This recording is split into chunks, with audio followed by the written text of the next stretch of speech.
Hello students, welcome to my channel EC60. இன்னைக்கு Tamil Nadu syllabus standard 12ஓட chapter 12 exam exercise number 12.2ல sum number 6ல் first Roman letter பார்க்கலாம். வீடியோவில் போகிறதுக்கு முன்னாடி என்னோடய சேனலை சப்ஸ்கிரைப் பண்ணாதவங்க சப்ஸ்கிரைப் பண்ணிக்கோங்க. அப்போ தான் டெய்லி நான் போடுற வீடியோஸ் உங்களுக்கு நோட்டிஃபிகேஷனில் வந்துடும். அப்போ தான் உங்களால் என்னோடய வீடியோஸை தொடர்ந்து பார்க்க முடியும். இப்போது 6ல் ஃபஸ்ட்டு சம் பார்க்க போகிறோம். Construct truth table, negation P, இது வந்து டிஸ்ஜங்ஷன், நெகேஷன் Q. ஓகேவா? இதெல்லாம் தெரிய வேணாம். இது ஜஸ்ட்டு உல்ட்டாவாக போட்டிருக்கா, அது ஆட் மல்டிப்ளை பண்ணிட்டு போகணும், அப்படி தெரிஞ்சால் போதும். இதோட பேரெல்லாம் உங்களுக்கு எங்கேயும் கேட்க போகிறது கிடையாது. இப்போது உங்களுக்கு PQ இதில் 2 வேரியபிள் தான் யூஸ் பண்ணியிருக்காங்க, அதனால் 4 ரோ வந்துடும்.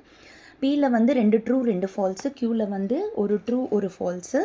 இப்போது நெகேஷன் P அப்படின்னா பியோட ஆப்போசிட், அதாவது ட்ரூ எல்லாம் ஃபால்ஸ் எழுதணும், ஃபால்ஸ் எல்லாம் ட்ரூ எழுதணும். நெகேஷன் Q அதுவும் அதே மாதிரி தான், ட்ரூ எல்லாம் ஃபால்ஸ் எழுதணும், ஃபால்ஸ் எல்லாம் ட்ரூ எழுதணும். இப்போது இது ரெண்டுத்தையும் நம்ம மல்டிப்ளை பண்ண போகிறோம். ஸோ மல்டிப்ளை பண்ணுறப்போ ஃபால்ஸை வந்து 0ன்னு வச்சுக்கோங்க, ட்ரூவை வந்து 1ன்னு வச்சுக்கோங்க. அப்போ இது ரெண்டுத்தும் நம்ம மல்டிப்ளை பண்ண போகிறோம். So 0 × 0 0 false, 0 × 1 0 false, 1 × 0 0 false, 1 × 1 1 true. That's all. So அவ்வளோதான். இந்த ட்ரூத் டேபிள் மட்டும்தான் கன்ஸ்ட்ரக்ட் பண்ணணும்னு கேட்டிருக்காங்க. அதை முடிச்சிட்டோம். Thank you viewers.